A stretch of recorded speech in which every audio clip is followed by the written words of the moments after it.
Hey guys, how's it going? Welcome. In this video, I'm going to talk about my experience living as a digital nomad for the past 12 months. I spent almost exactly a year living abroad, and I just returned home to visit some friends and family. So in this video, I'm going to cover working abroad, I'll go over budgeting and finance, I'll talk a little bit about meeting people, and I'll go over some pros and cons of being a digital nomad. I'll also talk a little bit about preparing for digital nomad life, some things you want to do before you set off, and I'll also share some helpful tips.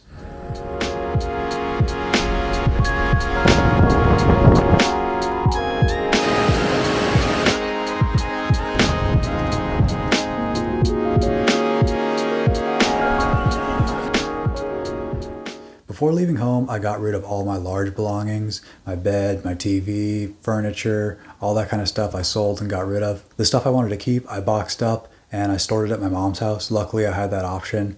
I also decided to buy all new stuff. I bought a new laptop, a new phone, pretty much all new equipment, a new backpack, clothes. It was a big investment, but it was nice having everything new. It just made my work and everything just a lot easier. And then I pretty much just set off. I bought a ticket to Buenos Aires and I had an Airbnb booked for my first 2 weeks there. And then I just went from there. I had traveled quite a bit before, so I knew what to expect in terms of travel. Settling into the digital nomad lifestyle took a little bit of work. Now I want to talk a little bit about working on the road. That's by far the most important part of the digital nomad lifestyle. You have to be able to remain productive and get your work done so you can earn money and maintain this lifestyle. There are so many distractions while you're out in some new city. You want to go exploring, but you have to sit down and work for 8 hours. It's a challenge. Some people are more disciplined than others. I give myself a quota and I have to finish a specific amount of work before I allow myself to go have fun.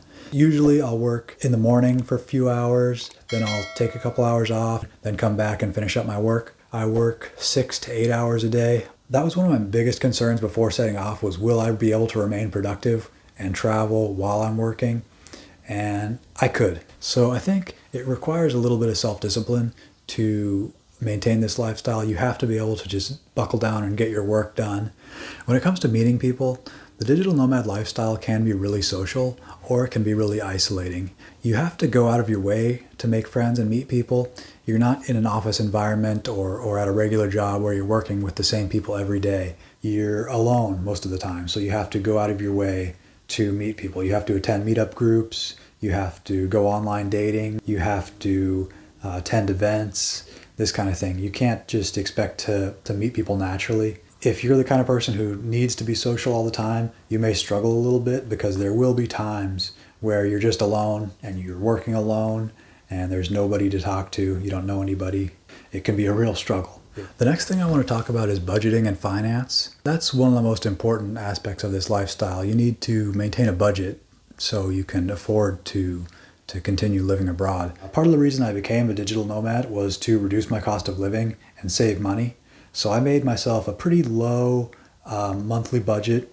I did stick to that budget. Actually, I came in under budget. Before my trip, I made sure I had a decent emergency fund saved up. Also, I had a decent amount of money coming in. So I wasn't super concerned with my finances, but it was important to create a budget and stick to it. My approach to budgeting is just to make a simple spreadsheet. I use Google Sheets. So I just write down my major expenses. If I find myself going over budget, then I'll try to reduce somewhere. If I find that I'm under budget, then I can afford to splurge a little bit. I paid for everything I could with my credit card and then paid off the statement every month. I also withdraw a little bit of cash in every country. A lot of countries are still cash only, so it's important to have a debit card that allows you to withdraw cash. I had to watch my expenses pretty closely. I cooked most of my own meals. For food, I probably spent around $150 to $300 a month, depending on how much I ate out. So for accommodation, I mostly stayed in Airbnbs. Sometimes I stayed in hotels. In expensive countries, I stayed in hostels. I think I spent an average of about $600 to $700 a month on accommodation. The Airbnbs I stayed in were all private, one bedroom or studios. The cost of transportation is another important consideration. That's one of the biggest expenses of this lifestyle. I think I spent probably around $2,500 on airfare. Local and regional transportation was a lot cheaper. I traveled by bus, train, I took some regional flights. Anyway, my transportation budget was pretty reasonable, but it was one of the biggest expenses to consider. Another budget consideration is entertainment and activities. So while you're traveling, you'll want to go do sightseeing. You'll need to pay for entry tickets to museums, major sites, national parks, whatever else you see. To visit those sites, you'll have to pay for transport there, maybe accommodation, tickets. Another expense is going out. If you're a drinker, that can eat up a lot of your budget. I don't drink too much anymore, but I like to go out once in a while. So I try to watch my budget really carefully on nights out because it's so easy to overspend. It's important to factor in emergency expenses. For example, if your phone gets stolen or if your laptop breaks, you need to be able to buy a new one. You need these tools to make money. Also, it's a good idea to have enough money to fly home in the event of an emergency. So it's important to have enough saved up to do that. Or if you lose your job or if your income declines for some reason, you need to have enough money to get back home. I would say for the average nomad, $5,000 to $10,000 is enough. Finding a reliable internet connection can be a challenge depending on the country you're traveling in. For me, I don't have to work at a specific time, so I can kind of work when the internet works. I didn't have too much trouble finding a reliable connection. There were a few occasions where the internet went out for a little bit. I remember once in Rio, I lost internet for about 12 hours. And then in Uganda, I struggled as well because the power outages were so frequent. If you have a job where you need to be online at specific times, you'll need a really reliable internet connection, and that can limit where you can go. If you're planning on working where you're staying, you'll want to verify that the internet connection is sufficient for your needs. If you're staying at an Airbnb, you can message the host and ask them the connection speed. Also, it's a good idea to ask them if it's an unlimited connection. If you're staying in a hotel or a hostel, you can kind of just assume they have internet, and you will find yourself in situations where the internet is not reliable or the speed isn't enough or the connection just drops.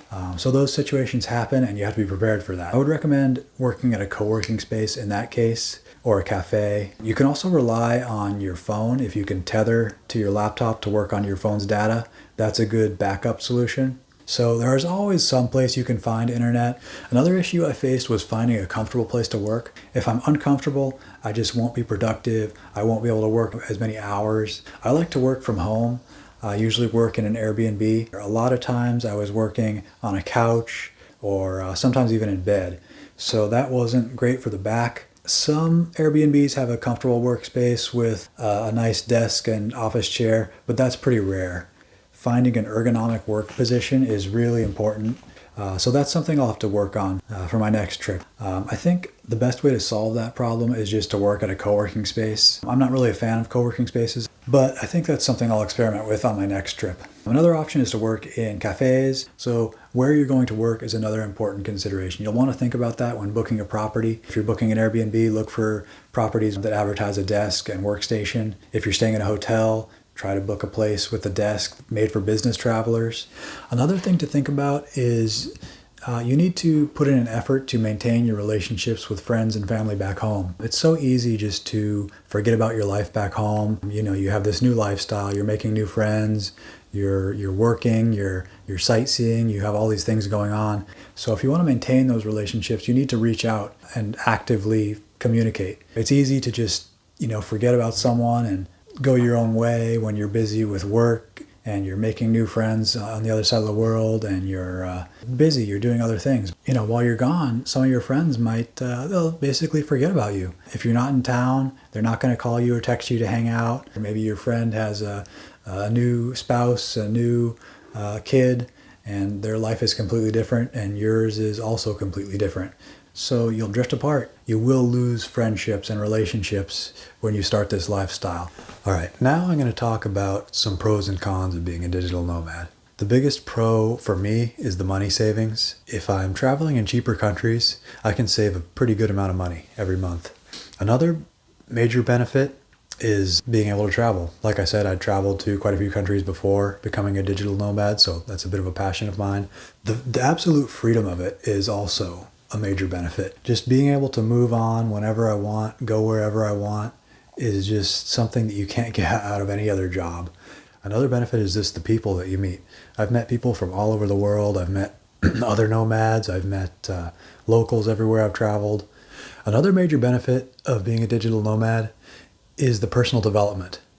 I've become a lot more confident and independent and adaptable over the past year. For me, another major benefit was that this lifestyle forced me to simplify my life. I had to get rid of a bunch of stuff that was kind of weighing me down. Another major benefit of this lifestyle is the quality of life improvement. While staying in lower cost countries, I could afford to go out more. I could go out to eat, go out for coffee, go out for drinks. I also could afford to stay in some nicer accommodation. Another major benefit of being a digital nomad is that your money can go a lot further. If you earn in a strong currency like dollars or euros and spend in a weaker currency, you can get a lot more bang for your buck. Now I'm going to go over some of the biggest drawbacks that I experienced while living as a digital nomad. First is loneliness.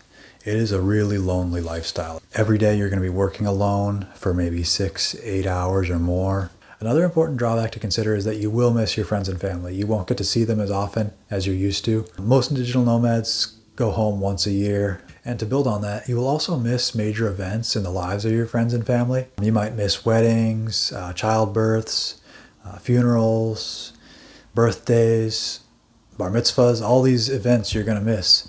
Another drawback is that it's really hard to budget when you're a digital nomad, just because your expenses vary so much from month to month. Another drawback I noticed is that I didn't travel nearly as much as I thought I would. I also noticed that it's easy to get burned out while living as a digital nomad. If you're going out sightseeing every day and working a full day and trying to meet people, it's just too much. Another thing I noticed is that the digital nomad lifestyle isn't as affordable as I thought initially. Even though I came in under budget, the cost of travel has increased substantially over the past few years. All right, now I want to share a few helpful tips to help make the transition into digital nomad life a little easier. So for starters, make sure all of your gear and clothing and everything is in good condition and functional before you leave home. You don't want to get to a new destination and have to buy a new phone or something like that. It'll relieve a lot of stress if everything is ready to go when you arrive. I also recommend you book yourself a place to stay when you arrive. So just so you have some place to go when you get there. If you don't book anything, it'll just add unnecessary stress. Also, make sure your finances are in order before you leave home. Make sure you can access all of your accounts from abroad. That may mean you need access to two-factor authentication. Make sure that your credit cards aren't expired or expiring while you're going to be abroad. Also, you should make sure you're making sufficient money to support yourself. Make sure you have a big enough emergency fund. Another tip is to take care of yourself. It's easy to eat poorly, not get enough sleep, not exercise, and this can really, you can crash and burn if you're not taking care of your body. Now I'm going to talk about what to expect when you start the digital nomad lifestyle. I think you should be prepared for some challenges. It's really more exhausting than I expected. Even moving once a month, you have to uproot your whole life and, travel, spend hours in transit, move into a new apartment. You have to find where you're going to buy food, find new restaurants, make new friends. It's just, it's an exhausting process. Another important consideration is that this lifestyle will probably be a little more expensive than you expect. The cost of travel has increased substantially over the past 3 or 4 years. Travel isn't cheap like it used to be in developing countries. It's actually getting quite expensive. Another important thing to expect is that you won't make friends everywhere you go. Some places you might not meet anybody at all. You might just be working and sightseeing on your own, and that's fine. So that about covers my experience of the first year of digital nomad life. I think overall it went really well. It was a little rocky at the start, maybe a little lonely, but then I caught on and got a routine down. Everything went pretty smoothly, especially financially. Things were good, and I had no major issues, no theft. I was never a victim of any kind of crime, knock on wood. And anyway, so I am planning to continue this lifestyle. After I spend about another month in the US, I'm going to head to Asia. I think I'm going to go to Japan for about a month, the Philippines for a month or two, Indonesia, and then after that I'll probably head back to Africa. Anyway, so I hope this video has been useful to someone. Hopefully it makes the process of transitioning into this lifestyle a little more easy. If you find this video helpful, go ahead and like and subscribe. That'll help me out. I know I'm a little awkward on the camera. I'm working on that. This is one of my first videos where I'm talking to the camera, so hopefully I can improve.